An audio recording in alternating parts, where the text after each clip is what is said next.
And we're live. Let's go. Baby's sleeping. Here we are. Baby's sleeping. Can't go too loud. Mark is here, finally in the building. Mark, how you doing, buddy? I'm alive. At least in real world. Maybe not fantasy football. Started at the top. Now we're here. Now we're here. Only place to go is up, my friend. Only place to go is up. We'll get into it, but it's good to have you on. Yeah, we're the three of us are kind of looking good with draft capital and nothing else. We got some draft picks, and we're gonna try to play spoiler. Oh, heck yeah, we are. Although you two are playing this week, so whatever. Oh, dang it. No spoiler here. We're gonna tie this week. Yeah. It's all consolation seating. Oh no, I cut out. I'm back. Okay, so let's dive into the rankings. Shout out to JT for the perfect snipe on Josh Kessner's Dak Prescott pick. I see you. 6/5. Cha-ching! All right. Let's dive into rankings. Let's get these bottom three out of the way. It's us! We're in the bottom, boys! Oh, yes. Here we are! All in good Mark, company. You're at 12, Justin, you're 11. I'm at 10. We're all terrible. We're all at the bottom. I rose, Justin, though. I rose a spot. You rose a spot. Mark goes back down to 12. I guess the rankers were like, hey, Justin's team can put up 120 on any given Sunday. Watch out. Hey, and RJ Harvey is coming back, or he's going to be the guy. Hendo is on the rise. Maybe you have a little consolation run in you, Justin. Yeah, and Aaron Jones is the dude. Like, I've got running backs, bro. Too bad the trade deadline wasn't here, or you could sell some more. And then, Mark, you do fall one spot from last week. Again, not that any of these bottom three matter, but talk to us about the meteoric fall from number 1 ranked team coming out of the draft to number 12 here in week 11. It's been rough and humbling after the highs last season and coming just a bit short. It's rough to fall this far, but yeah, it was interesting the way the season went. Just felt like all the first few weeks, like some of my players would do well any given week, and then the other half, just wouldn't do well, and just like couldn't put like a whole game together. And that probably culminated in week 5 when I think that was when Brock Purdy went out, and then I was trying to get a quarterback, and he must have been playing on a Thursday, and maybe my waiver didn't go through till Friday, but anyway, so it had him like stuck in the starter slot, and I was super bummed about that because if I had gotten the quarterback in, I actually would have won that week. But yeah, by that time, I was too far in the hole, and it was season over at that point, basically. Yeah, like you said, a series of unfortunate events. Your like starling keepers too, Collins and Bowers, who we were all like, this is the best keeper duo in the league. These guys are going to go crazy. He's got such a value. They've kind of not performed either. So it's got to be frustrating. Yeah, luckily there's other good stuff happening in my life, so I don't really care too much emotionally about my fantasy team. So that's fine with me, I guess. I'll take it. The trade-off. Well, I'm glad that things are going well for you elsewhere. Oh man. So yeah, Mark's at 12, Justin 11 with the RB. I'm somehow at 10, but I really should be at 12, guys. I put myself at 12. I don't know why you guys didn't put me at 12. The team's terrible by design. By design. And but let's get out of the bottom 3. Let's look at some teams that are actually in playoff contention. We've got Ben at 9. And Justin, what is Ben's odds to make the playoffs? Very low. I would so I have this app here that kind of spits out playoff odds for everybody. And this app has been at 2.72%. So So you're telling Unlikely. him there's a chance. There is a chance, but it's not a great one. He did just drop Chuba Hubbard, who might be the starter this week. That was kind of a uh-oh. Rico started not practicing this week, so that kind of sucks for him. But yeah, Ben is here at 9. Not too much to talk about. I think his schedule just kind of buries him. He's got Ken on this week, which is a tough matchup. Followed by me, so that should be a dub for him. Followed by JT. Wait a second. He could string some wins here. Just kidding. He plays Kestner at the end, and that'll bury us. That'll bury his season. How many wins do you think you need to get into playoffs? Can a 7-loss team make it? So actually, I'm kind of projecting the way I'm projecting things right now is that a 7-win team will make the playoffs. So 7 wins is very much in play. But if you have 7 wins, in all likelihood, you're gonna have to beat out some teams in points for, which Ben is not in a very good position to do so. So he's on the back end. Kind of a similar situation with your team, Mark. This team's comp, the kind of the top end of the keepers. He kept Chuba Hubbard. Jefferson just hasn't really performed. A lot of promise and hope that just didn't really develop. You've actually got Ben the lowest of us all for good reason, but somehow you have him lower than me. That can't be possible, Mark. Tell me why you got Ben lower than my team. You must hate this squad. I don't know. I think before JK went down, like you probably had a little bit more of a chance. Yeah, I don't know. It just like doesn't have like a ton of running back depth. You know, he's got Williams, the one piece, that's pretty good. Like you said, Jefferson's been good, but not like up to the level that we were expecting earlier in the season. So, and then tight ends pretty much, you know, it like bottom half there too, I think, just from reviewing that. So I don't know. It's not like the bottom half of the league is pretty rough. Like once we get into the top tier stuff, you can really see like just how much the talent is pooled at the top. Like it's not very evenly distributed.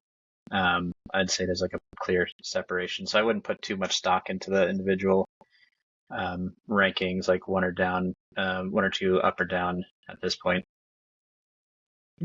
Yeah, there's definitely a power buff. There's like bottom dwellers, okay teams, and then the top 4 or 5 are like, where did these come from? They're stacked out the wazoo.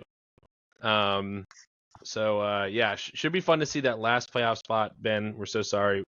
You're gonna play against us in consolation. Don't worry, half of consolation is still gonna be bad, so you have good odds.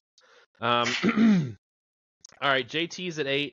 And really, I think it's because the 4 teams below him are just that much worse. This team is not great. But we have another manager that sold some stuff for future draft capital.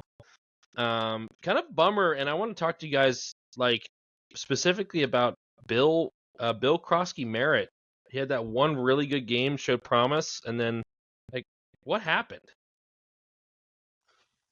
Commanders stink. That's what happened. They're terrible. Which before we get any further, we should mention JT, owner of a playoff spot currently. Not for long. I mean, we want to talk about an alternate reality. Maybe he doesn't sell Travion and Devon Achane. Well, he didn't sell a Travion. He bought ETN, and Travion was part of that deal. Oh, that's true. That's true.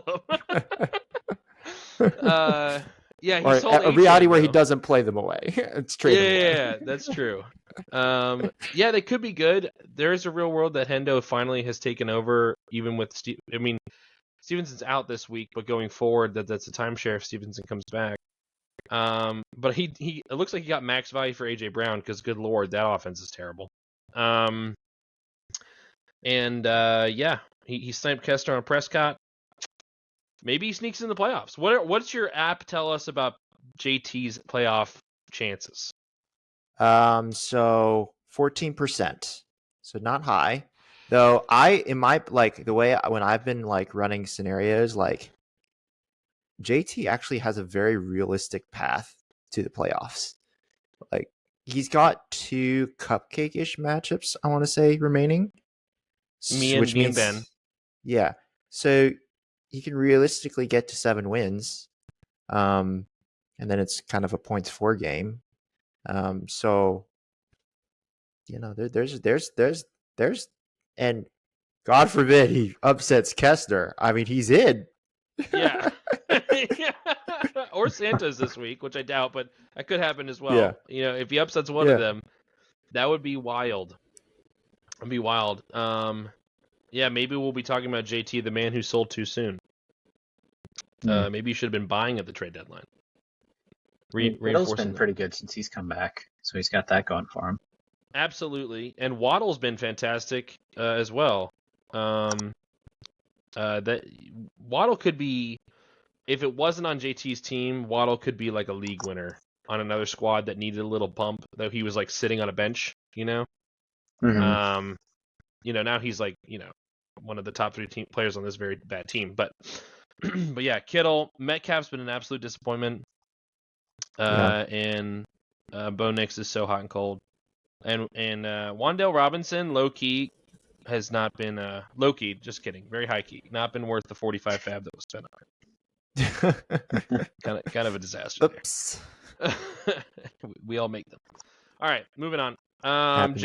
Jacobs at 7, and here's a tier break. Jacobs' team is very competitive, but I think we all kind of are agreeing that it's kind of the worst of the competitive tier.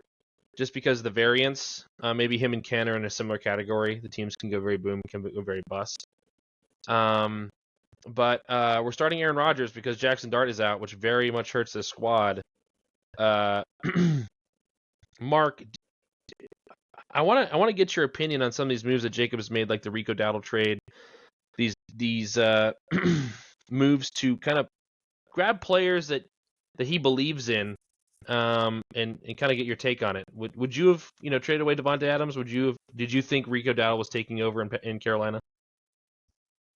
I mean, Carolina, that's like a risk in general this year, just because of the rest of the offense. And I would say with Adams, I mean, he's really impressed this season versus what I was expecting. So maybe you're expecting like he's going to fall off at some point, so like you sell high on him.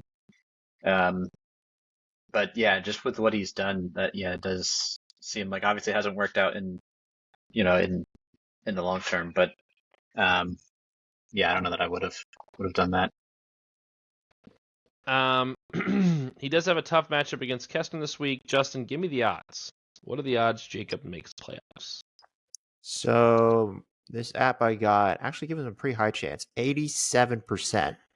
Wow. But I will say, so this app kind of just takes into account previous scoring. So it's not really taking into account your, the current team strength. So I would say, my gut tells me that it's probably lower than that. Just based off some of the teams below him, mainly, one team. Strength versus his. So, and the schedule is not, if I remember correctly, isn't easy. It's not great. He plays Kestner this week. Next week he plays Santos, which is also going to be a hurter. Then he plays Guy. Woof. But he ends the season with Mark, so he can pad his stats there. I think the longer Jackson Dart is out, the more alarm bells start going off for the team. Because as a Steelers fan, I'm not excited to play Aaron Rodgers. I would keep him far away from my fantasy roster. Let's play Cincinnati this week. That is juicy. Okay, sure. I mean, roll the dice, man. Roll the dice. This is a trap game and a half. We're gonna lose this one, by the way. We lost earlier against them, although he did have an okay game against them earlier. Yeah, that was his second highest point total of the year. See, she knows. She knows that this is a bad matchup for Aaron Rodgers. She's complaining. Trading for AJ Brown was kind of almost mandatory, trying to get that star power. Maybe he gets a boom week and a must-win matchup for the Eagles against Detroit. But yeah, Jacob's team kind of just feels like he can do it any given Sunday, but he's got to make it to the dance, and his schedule is definitely one of the hardest moving forward. I think I've got Kester winning this game by 15. Anyone says no? No one? No one at all? Jackson Dart has been great, though. I feel like that trade with Sam has been really good for Jacob. All right, moving on. It's Ken at 6. No change for Ken and Jacob. They were 6 and 7 last week. Ken loses to me this week. Get wrecked. The plan of sabotage worked. Man. Jordan Love scored 7 points, which was enough on a terrible Monday night game.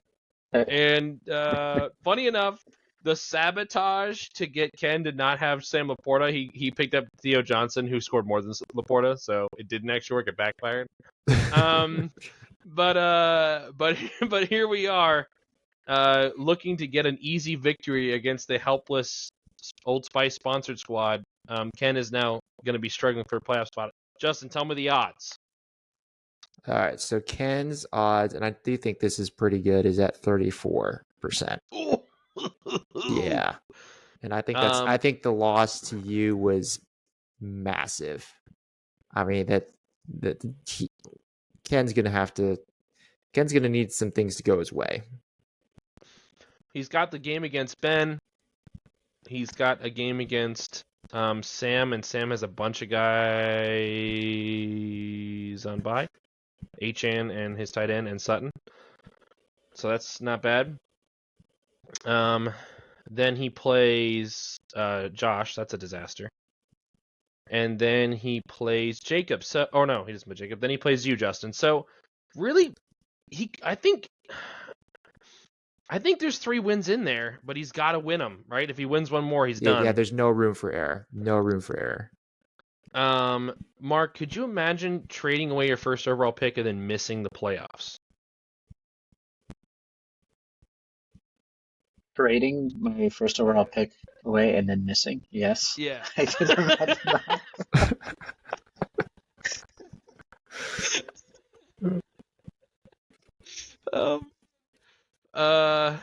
Devastating. At least of the players traded away in the trade palooza, Rashee Rice is a good keeper for Ken. But yeah, can't drop another one. Some tough matchups on the way. Mark, talk to me about this roster's construction. What are some things you like, some things you don't? Because you are the highest on Ken. You've got him at 3 overall. Sure. Yeah. So, I guess, I mean, Rice has like come on really strong. Like that's super positive. He's been great since he's come back healthy. Christian McCaffrey, when he's healthy, can like win you a fantasy game like any given week. So, that's huge. I would just say like he's pretty well balanced down the whole roster. Like even tight ends pretty solid. Yeah, I don't know. I do like the team. Obviously not quite like the top 2 tier, which obviously we'll get to, but I really like the way it's constructed. And he's got some depth too. Like, yeah, to have Samuel there on the bench should be pretty good.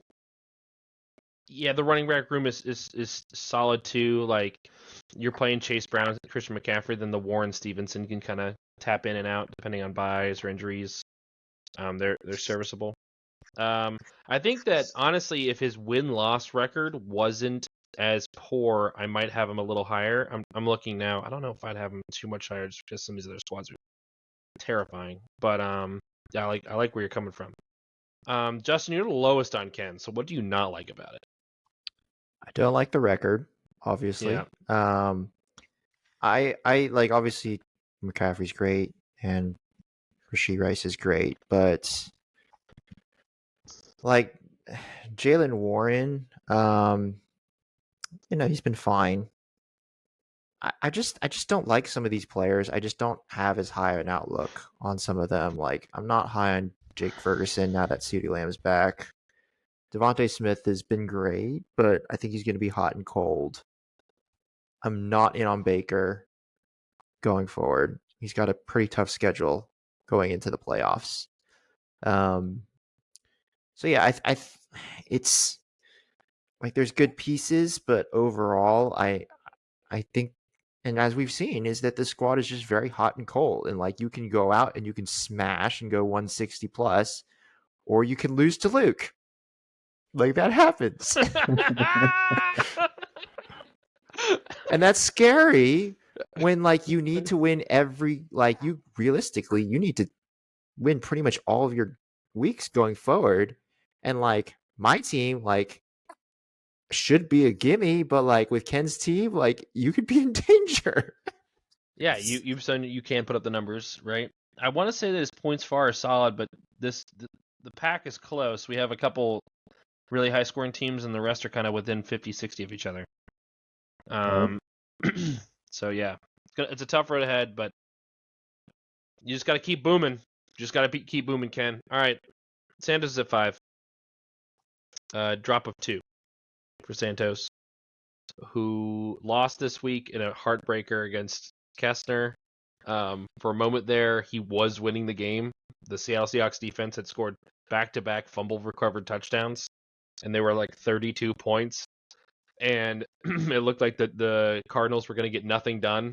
And it was like, it's happening. Like, Sanders is getting this game back. And then Trey McBride said, we're not going to score nothing, guys. We're going to put something on the board. Even if the Cardinals were bad, McBride and Harrison came through and got Kessner the win. So Santos takes a loss here.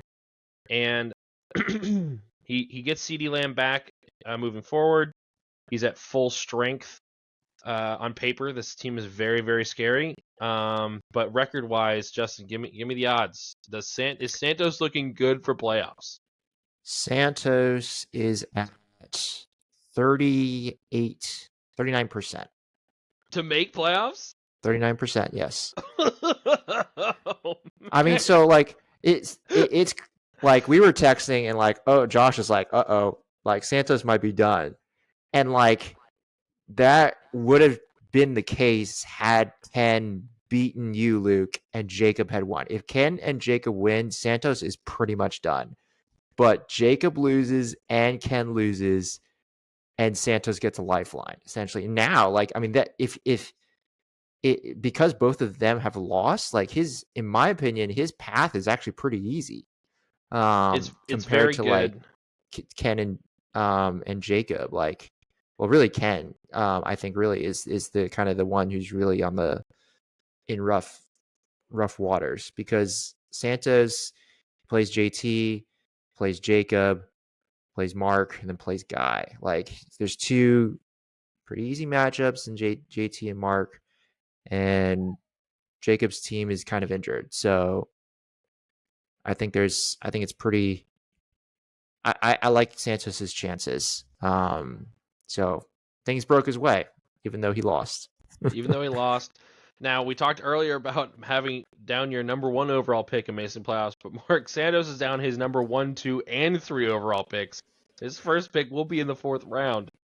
I don't know. I mean, I feel like, what would you do? I don't know. I don't think I could ever do that.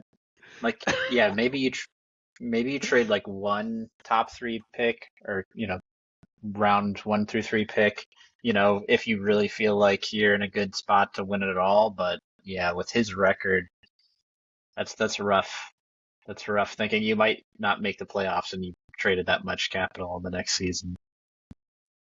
Yeah, and then I mean, like, in theory, you're running the table in the consolation bracket, I guess, and you're setting yourself up as well as you can for the draft. But yeah, not.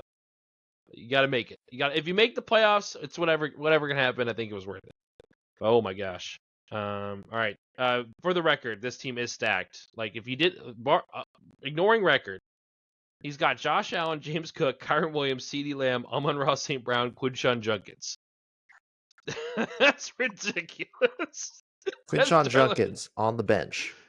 I mean, because he's got Lad McConkey too. I forgot to say Lad McConkey, who's been like lighting it up. Formerly of the Sad Lads, he's bounced around the league, played for Justin. Now he's on Mark's team. Finally turned it on. The team is strong. But yeah, could miss, which would be devastating. Absolutely devastating. I mean, the two most likely candidates to miss playoffs of the teams that we would project have rosters to make it. It's Ken and Santos. They've both traded their first overall pick. So one of those two is missing. Yeah, Jacob's got the 2-game lead on them, so yeah, they gotta get lucky. The odds are one of them misses, which is like insane to me. Absolutely insane. All right, moving on. It's Guy at 4. Guy rises up. He was at 5, now he's at 4. Absolutely barn burner against you, Justin. I on the pod last week, I think I called Guy by 20. I missed. Nice job. It was only 17, so didn't quite get there. I was wrong. I'll own my mistake. But I'll take the money. The check is in the mail. But this team might be getting Bucky Irby back. He was spotted at practice today, and I feel like that one injury alone kind of just changes the outlook on the whole roster that just lost Garrett Wilson probably for the season. Mark, if you had to start one rest of season, would it be Tet McMillan or would it be Quentin Johnston? You can only start one rest of season. I don't know enough to make a guess. I'd flip a coin. I mean, I'd good answer. Yeah. I think Tet gives you kind of a better floor, but Johnston could be like a 2-tutty game at any moment on a very explosive offense. But if Guy can figure out flipping that coin every week, he's going to be in great shape because Jackson Smith-Njigba is busted. Jameer Gibbs is the running back 3, I think. Absolutely. Running back 4. Who's ahead of him? Well, going back to the Tet McMillan and Quentin Johnston, the answer could be both because that's what Guy's doing this week. Bucky obviously has been great when healthy. And then he's got Jared Goff, who's spinning the football. If Jared Goff could throw a touchdown to Gibbs every week, you're looking real good. What are Guy's odds of making the playoffs here, Justin? They're good. 98%. That when because of what happened with Jacob and Ken and Santos, honestly, his odds went way up. So he would essentially have to lose out, which is just not happening. Mm-hmm. And then it would still be a points 4 race, and he's crushing in the points 4 at 1,100. So Guy can start making roster adjustments for playoffs. I think the real question is now he's fighting for that top 2 seed, trying to get that bye, which is going to be a race between him, Kessner, Josh, and probably Sam, if Sam keeps on his hot streak. Mm-hmm. But we could have a real fun playoff road here where everyone's rooting for anyone not named Joshua Kobayashi. I think to win it all, and Sam's got Guy's got a great roster to do it. Bucky's boys needs Bucky back. Bucky's boys needs Bucky back. All right, that brings us to 3. And nothing else on Guy, right? No, Justin, you were dooming this team. I told you, I was making it. We got Sam. Sam's got Mahomes, Achane, Genty, Higgins, London, Gadsden, Sutton, and a juicy cupcake matchup against yours truly. Mark, you got this team rated pretty high. What do you think? You like it a lot? We like it a lot. Everyone likes it a lot. Yeah, you love it. Like the running back depth is great.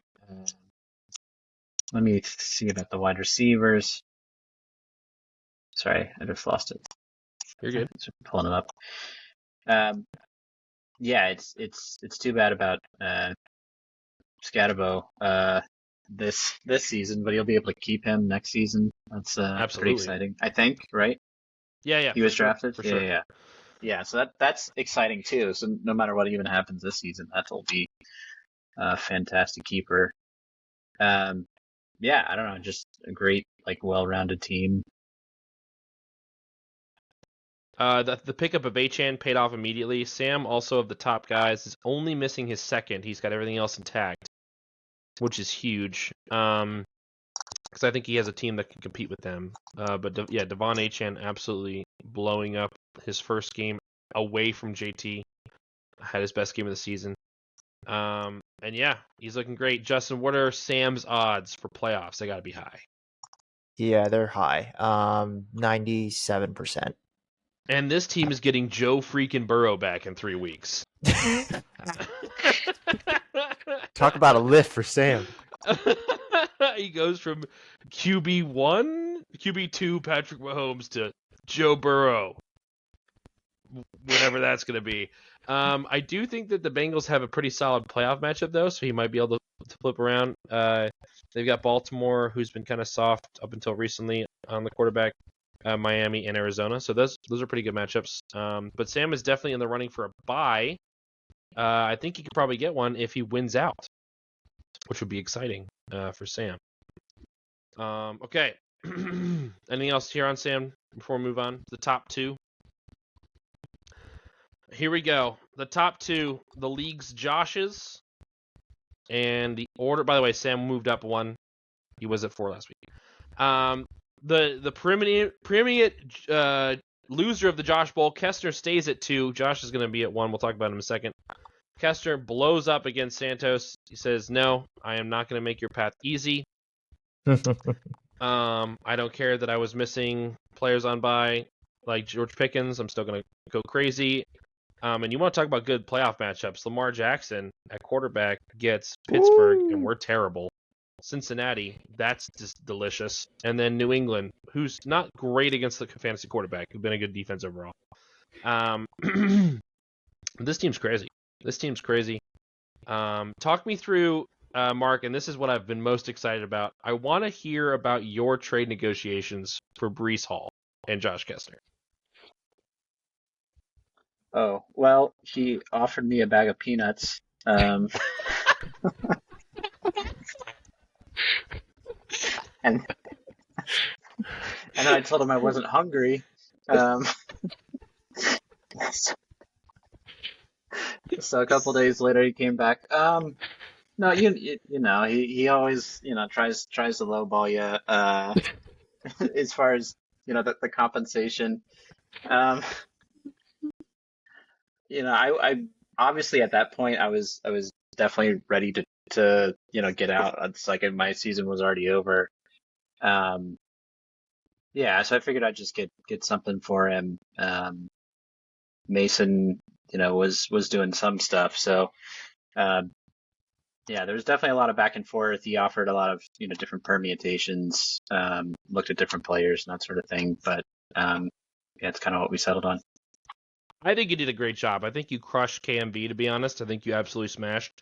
We haven't really seen Kestner shell out top end capital for a significant bump. Justin was obviously able to go 2. I think you went 2 for 4, right, Justin? Yep, that's correct. Which is okay. But 4 for 8 is definitely a lot better, in my opinion. So good job, Mark, for sticking to your guns, even though the market kind of went crazy Monday. And and you were kind of the last one to sell, and he was the last one to buy. I'm proud of you for getting max value. So yeah, I was just I love how you immediately said he offered me a bag of peanuts. What was his first offer for Yeah, Breece Hall? What was his first offer? League DMs. What did he say? What did he try to give you? Was he trying to get you to pay him to take Hall?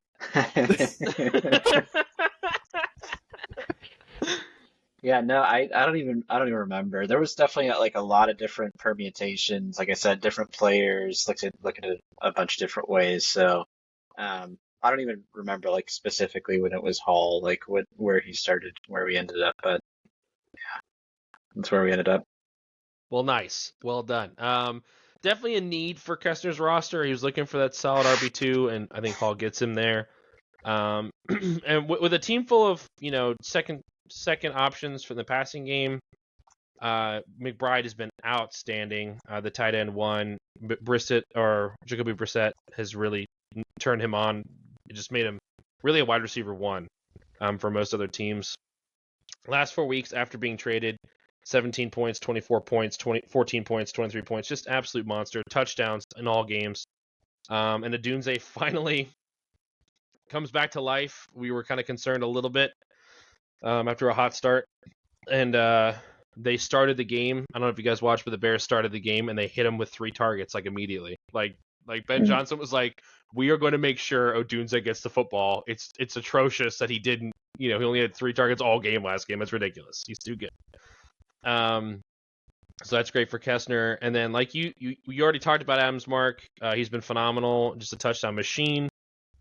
He should play. I know he was out this week or today in practice, but he should play. And I expect more red zone looks his way. It's kind of odd. The Rams get in the red zone. They get in the 3-yard line, and they don't, the Eagles have the tush push. The Colts have JT up the middle. And the Rams are like, Devontae Adams. I don't care where he is. He's getting the ball. And it works. It works. He's disgusting. And you guys hear that George Pickens might be franchise tagged by the Cowboys? I did not hear that. I feel like I'm curious. Do you guys think George would play on the franchise tag, or will we have another holdout situation? I don't think he would have a choice with the way the current NFL rules are. Woof. It'd be a bummer for him, but I think it would be a really good move for the Cowboys. I love George Pickens. I want the best for him. I think it's so stupid we traded him away. But there you go. Marvin Harrison out this week with appendicitis, but who cares? Because Rome Odunze, Pickens, and Adams are broken. All right. Kessner's playoff odds are 100%. He's locked up. Yeah, he is the only team right now who is officially locked for playoffs. 100%. And I think he wins one more. I think he locks the number 1, I believe. I just don't think Josh will catch him. It would have to be like a points for situation on the same record. Mm-hmm. Great season. Yeah, great 96.75% chance of finishing as the number 1 overall seed. Yeah. Sounds about right. Okay, but he's at 2 because the number 1 team in our minds is not Kessner. In fact, it's the winner of the Josh Bowl, thus Josh. He has won all of their matchups, and he's winning all of his games. Josh is here at number 1. He gets players that he traded for into the lineup this week in Jamar Chase. He's coming back. He gets to pair him with Puka Nacua. So he's got the wide receiver 4 after several injuries and the wide receiver 3 coming off a bye. He's got Jonathan Taylor on bye, but who cares, man? He's playing Saquon Barkley. That's a guy. That's a good player. He's going to play Kamani Vidal this week because he has to. Egbuka's in the flex, and Pittman's on bye too, but team's kind of scary. Kelsey's really turned it on. This trade has worked out great for Josh. He's been double-digit fantasy points all but one game post-trade. And, this team's crazy. I don't know if I've seen a more loaded roster in recent memory. I think he's the favorite for the 2 seed. But it did cost draft capital. Mark, is it worth trading your 1st and 2nd overall to put your team in this situation? That's not really my philosophy. Like, I'd rather be competitive every year, so I probably wouldn't go that far. Like last year, I had a pretty stacked team. I could have traded, to try to go over the top, and I didn't. So yeah, that doesn't really line up with what I do. But yeah, I don't know. Teach their own. Yeah, and I think that I love how you brought up your own philosophy because I think we all kind of approach this game very differently, and that's what makes our league so much fun. But I think fantasy football so much fun is there's not really one path you can take. Some people find success. And it's like an Eagles strategy, just screw the picks, like put all your cap into the future, mortgage the future, you'll win. Doesn't matter. which is great if you win, and then it just really sucks if you don't pan out. Yeah, I will say that in negotiating with Josh, he did say part of his buying was really to keep players from other teams. He was like, I feel like I have to buy maybe some of these guys to make sure they don't go somewhere else and those guys get even stronger. But I mean, the roster's just loaded. It's crazy. This roster's insane. And Herbert has been a phenomenal surprise for Josh. Absolute smash, and he gets to keep him in the 11th next year. So great for Josh. Do I see? Is this 3 LA receivers that are in like the top 12 or 13? I think so. That's crazy. Hold on. Yeah. Stats. Not free agents. Fantasy points 4. The season. Come on, computer. Yeah, so you got Yep. McConkey, Puka, and Devontae. Crazy. well, Remember that when we're Adam drafting Allen. next season. Yeah, they really unlocked Herbert. Imagine if he had a really good run game. Like when Amari and Hamby gets back, this team just gets better. Gadsden's been a stud too, the tight end. Mm-hmm. Really, really good. Well, there you go. That's our rankings. That's our playoff. Josh is locked in for playoffs, right? Before I move on, I'm just assuming. Yeah, 99.96%. Yeah, he's in. The road for him to not make playoffs is like lose every game. Everybody wins every game. He puts up poopies, like he scores like 10 under. You know, it's like this weird, non-real scenario. Yeah. All right. Well, there you go. Mark at 12, Justin at 11, I'm at 10. I should be 12, guys. Ben's at 9, JT at 8, Jacob 7, Ken 6, Santos 5, Guy 4, Sam 3, Kessler 2, and Josh number 1. Mark, you've said it all. You've said all that could be said. What we really appreciate you being on, man. It's fun to have you. Yeah, thanks for having me. I appreciate being here. Seeing what I missed all this season as I've been failing. Hey, like you said, you got life stuff going on. You're set up next year, real nice. It's all coming up, Mark. Don't you worry. Just got to get through these this consolation bracket. Next year for sure. Next year for sure. Absolutely. And I just don't want to come in last. Yeah. Right. Don't worry. I might have you covered there. All right. Let's get out of here. Justin, as always, thanks for coming on. Real quick, and I'm just going to shoot this one out there. No pod next week. Or no, not next week is good. In 2 weeks. Thanksgiving, there's going to be no pod. It's too much going on. This is how crazy it is. I'm thinking it's next week, but it's not. You'll hear this again next week. All right, everybody. See you later. Goodbye now. Goodbye. See you later. See ya. Bye.